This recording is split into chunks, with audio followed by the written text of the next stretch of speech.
Shalom, kita bertemu kembali dalam Bible Class spesial kita hari ini. Kita menyambung kepada pertanyaan seputar perjamuan kudus ya. Kita sudah bagian yang ketiga hari ini. Nah, sambil mengingat kembali tentang 4 arah dimensi perjamuan kudus ya. Terakhir kita melihat keluar hubungan pribadi kita dengan orang percaya yang lain, melihat ke belakang, ingat kembali kematian Yesus Kristus menebus dosa saudara dan saya, dan melihat ke depan kedatangan Yesus Kristus datang kembali, dan melihat keluar ada dosa-dosa, melihat ke dalam ada dosa-dosa yang kita belum akui. Nah, saya mulai dengan memahami tentang sejarah perjamuan kudus ya. Ya memang pertama kali di Perjanjian Lama itu disebut dengan perjamuan Paskah. Nah, sehingga karena disebut perjamuan Paskah, beberapa gereja itu salah memahami, memikirkan bahwa perjamuan kudus itu hanya 1 kali saja 1 tahun dan dilakukan pada hari Paskah. Nah, memang betul pemahaman ini salah. Salah besar. Kenapa? Karena Yesus Kristus hanya memakai perjamuan Paskah ini pertama kali. Memang perjamuan Paskah yang di PL ya. Nah, tapi Yesus mengubahnya dan memberi arti yang baru buat gerejanya. Dan itu sebabnya di Perjanjian Baru, gereja di abad pertama dari catatan Alkitab Perjanjian Baru, kita tahu ya, firman Tuhan tidak pernah lagi memberinya nama ini perjamuan Paskah. Nah, bahkan dalam sejarah awal Perjanjian Baru tidak dilakukan satu kali setahun. Ya, sakramen ini, upacara ini di gereja dilakukan itu setiap hari. Ya, betul. Setiap hari. Jadi lalu berubah menjadi setiap minggu, dan itu saya sudah jelaskan di sesi yang kedua ya, kemarin yang terakhir ya. Dan ada beberapa gereja yang memberikan nama yang berbeda. Yang pertama Ekaristi. Ya. Itu seperti mengucap syukur yang kita lihat dalam 1 Korintus itu, dari ucapan cawan syukur ya. Lalu yang kedua komuni, dari kata komunio, berbagi bersama atau berpartisipasi. Dalam bahasa Inggrisnya namanya communion, makanya disebut persekutuan ya. Nah, ada beberapa gereja yang menamanya ini sebagai Lord's Supper atau perjamuannya Tuhan. Nah, dari perjamuan Tuhan lalu berubah menjadi perjamuan kudus. Dari mana cerita? Nah, ini sejarahnya seperti ini.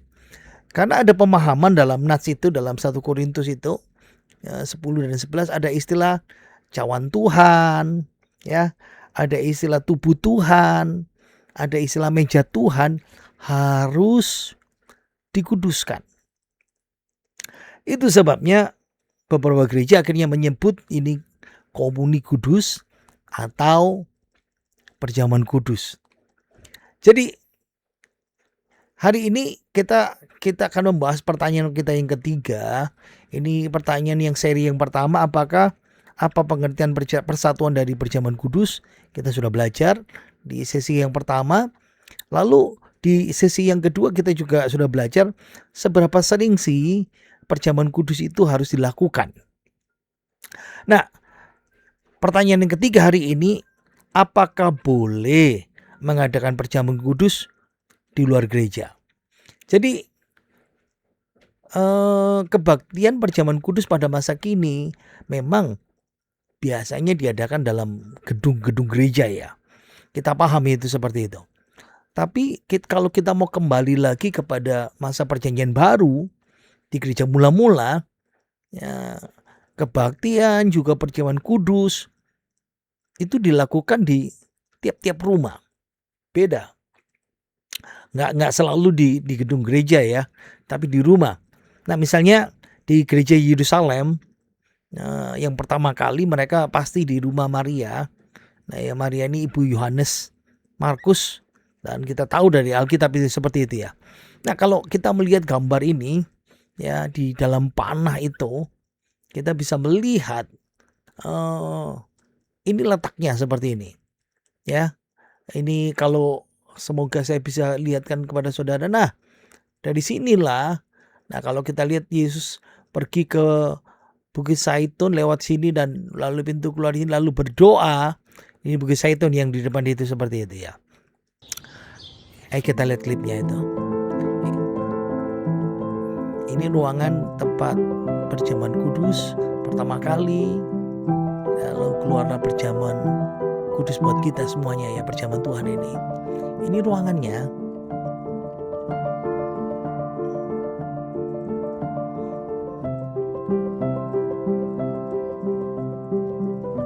Memang dipermodern ya. Tapi diyakini inilah tempatnya. Nah, sekali lagi kita melihat sejarah ya. Nah, perjamuan kudus yang dilakukan di Filipi, di rumahnya Lydia. Nah, dan di Filipi lalu orang membuat satu tempat situs namanya Saint Lydia Baptistery Church, tempat Lydia dibaptiskan di situ ya. Nah, kita lihat tempatnya itu di Yunani, di Filipi ya. Sekarang dibangun gereja.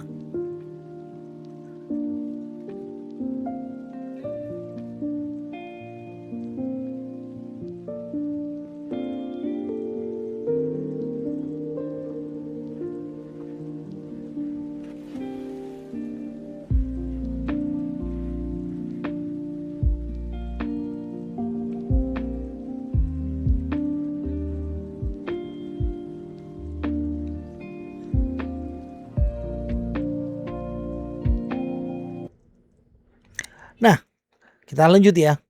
Nah, kalau di Efesus mereka juga melakukannya di rumah Aquila dan Priscilla, pasangan suami istri itu. Kalau di Kolose di rumah Filemon, dan kita tahu catatannya dari Filemon yang ayat yang kedua. Nah, seperti yang kita pelajari dari dari Kisah Para Rasul, gereja mula-mula bertemu secara teratur ya.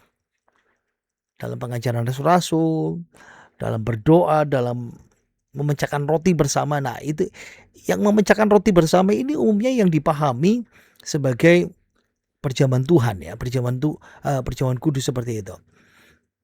Ingat, jadi apakah boleh mengadakan perjamuan kudus di luar gereja? Ingat, Alkitab tidak menentukan di mana kebaktian perjamuan kudus itu harus diadakan. Nah, itu sebabnya ya gereja kita juga melayani di rumah sakit ya. Ada yang sakit saya datang dan melayani di sana. Atau beberapa gereja juga melayani di panti jompo, di rumah jemaat yang sakit dan berhalangan. Nah, kalau kita lihat para misionaris yang melayani tempat-tempat yang belum ada gereja, ketika ada 1, 2 orang, 3, 4, 5 orang yang sudah bertobat dan mereka membentuk kumpulan orang percaya, nah, para misionaris juga melayani perjamuan kudus di tempat yang dimana tidak ada gereja di sana seperti itu. By the way, ingat ya, beberapa gereja mengajarkan keluarga atau pribadi melakukan perjamuan kudus pelayanan ya sendiri. Nah, ingat waktu pandemi COVID kita semuanya melakukannya selama beberapa saat ya. Nah, jadi kita bisa memahami ya, Tuhan kita Yesus Kristus bersama para murid di ruangan atas ya, di rumah pribadi Yohanes Markus yang kita lihat klipnya tadi itu, melembagakan pelayanan perjamuan kudus untuk pertama kalinya seperti ini.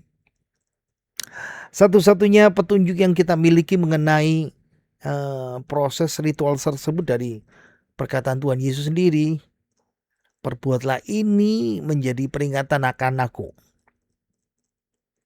sampai Tuhan datang. Nah, next pertanyaan yang kedua, apakah anak boleh mengikuti perjamuan kudus, paido komunion? Dan ini istilah yang terkenal ya, perjamuan kudus anak namanya paido komunion seperti itu. Jadi Boleh apa enggak paidokomunion itu?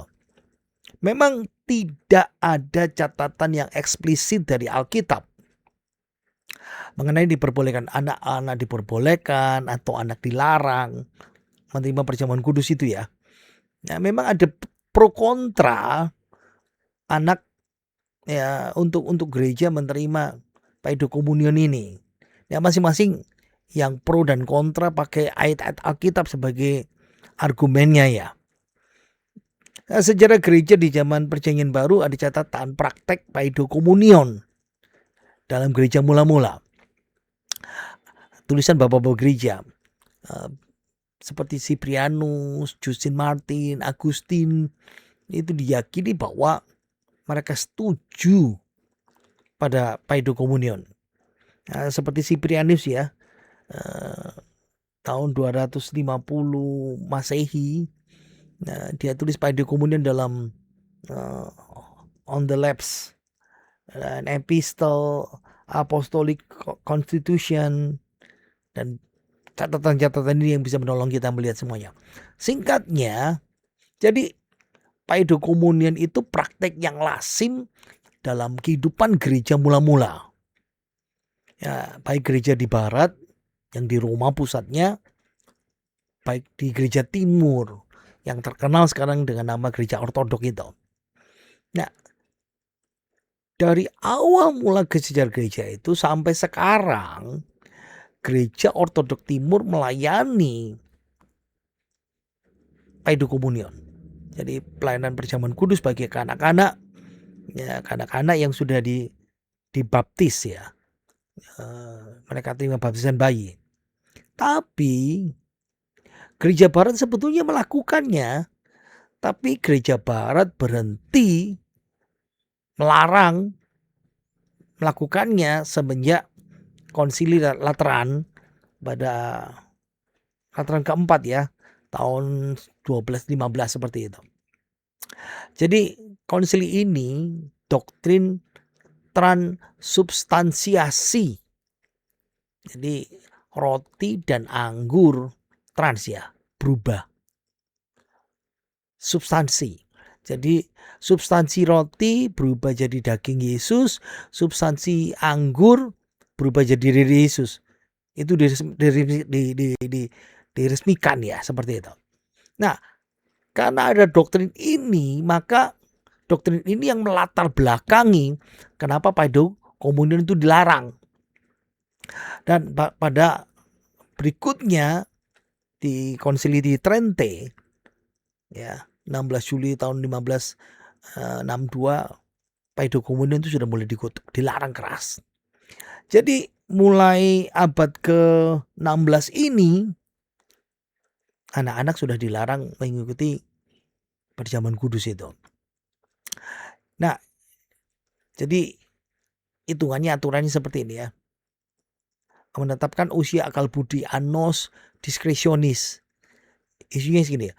Pemahaman kanak-kanak tidak bisa memahami arti perjamuan kudus. Itu sebagai ukurannya. Jadi ekaristi akhirnya dipisahkan dari baptisan. Dan lebih dikaitkan dengan pengakuan iman seperti ini. Nah, jadi istilah credo communion apa itu? Kita bisa tahu ya, perjamuan kudus bagi yang sudah mengaku, sudah punya ngaku ke dalam iman mereka orang yang percaya. Berarti anak-anak belum bisa percaya. Nah, tetapi ada gerakan-gerakan perubahan ya. Beberapa gereja penerus tradisi Calvin mulai berubah dan tidak mempermasalahkan tapi memperbolehkan. Ada saya tahu dari 1, 2, 3 gereja GKI, GKJW, walaupun tidak semuanya, hanya beberapa saja yang mulai memperbolehkan namanya paidokomunion itu. Nah memang kalau ditanya yang paling dipermasalahkan itu ketidakkonsistenannya. Kadang ditanya, kenapa bayi diperbolehkan menerima baptisan? Padahal bayi itu nggak bisa menyatakan imannya, tapi dibaptis. Tapi menunda perjamuan kudus buat anak itu Karena alasannya anak itu belum mengaku beriman kepada Yesus. Oke, itu sebabnya gereja timur, ortodok, koptik, dan lain sebagainya ya, dari awal sampai sekarang dan beberapa gereja Pantekosta memilih untuk mengizinkan perjamuan kudus untuk anak-anak ini. Nah, memang kita gereja Pantekosta tidak melakukan gereja baptisan bayi ya, seperti orang gereja Protestan, tapi kita mengadakan namanya penyerahan anak seperti itu.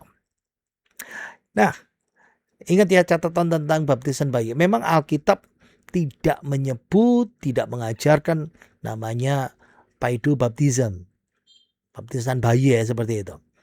Nah, ada catatan sejarah gereja itu mulai melakukan baptisan bayi itu mulai sejak abad kedua ya, dari Bapak gereja di Afrika Tertullian yang hidup kira-kira tahun 1160 sampai 220-an Masehi yang seperti itu. Lalu pada zaman Agustinus ya tahun 300 sampai 400-an ini baptisan bayi akhirnya dipakai sebagai prosedur standar dalam agama Kristen seperti ini. Nah, saat ini umat Katolik dan sebagian gereja Ortodok, Lutheran, Anglikan, Episkopalian ya, Presbyterian, lalu tradisi Reform, Metodis masih melakukan praktek baptisan bayi ini yang seperti ini. Tapi bagi sebagian Protestan yang lain, ya, Pantekos yang lain itu menentang baptisan bayi ini. Kenapa? Karena pandangan credo baptism. Maksudnya orang yang mau dibaptis, dia harus membuat credo, pengakuan imannya kepada Yesus Kristus. Nah, sementara kita tahu bahwa bayi itu tidak bisa mengakukan pengakuan iman ya, seperti itu. Nah, kalau kita melihat, nah ini gambar ini menolong kita ya, melihat dari gambar ini beberapa macam bagaimana cara bayi itu dibaptis. Ada yang dituang ya, ada yang diusap, ada yang disiram, ada yang dimasukkan dalam bab seperti ini, ya macam-macam ya seperti itu. Nah, masalah yang kedua baptisan bayi ya,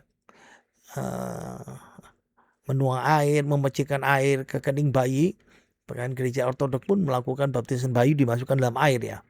Nah, metode ini menggambarkan baptisan air, mencelupkan, membenamkan, menyelamkan ke dalam air ya.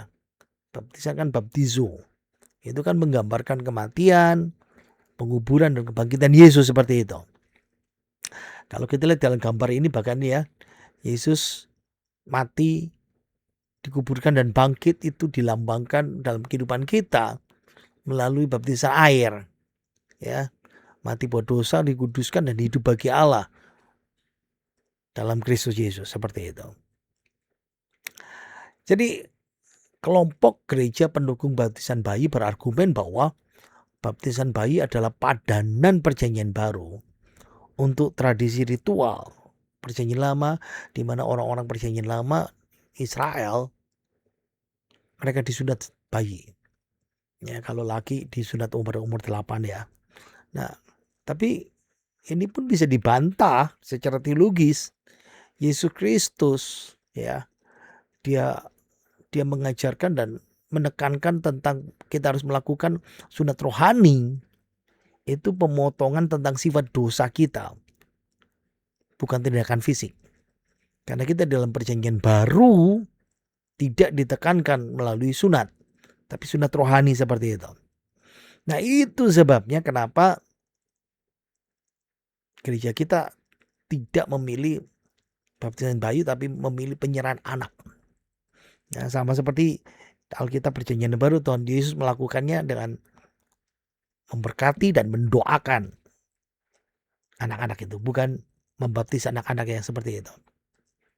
Nah, pertanyaan yang berikutnya adalah siapa sih yang boleh memimpin, yang boleh melayani perjamuan kudus? Memang Alkitab memberikan istilah buat kita adalah namanya leaders, ya, para penatua, para diaken dalam gereja. Nah, dalam bahasa Yunani istilah diaken itu berasal dari kata kerja melayani ya. yang sering dijumpai seorang yang melayani di meja makan. Pelayan meja ya.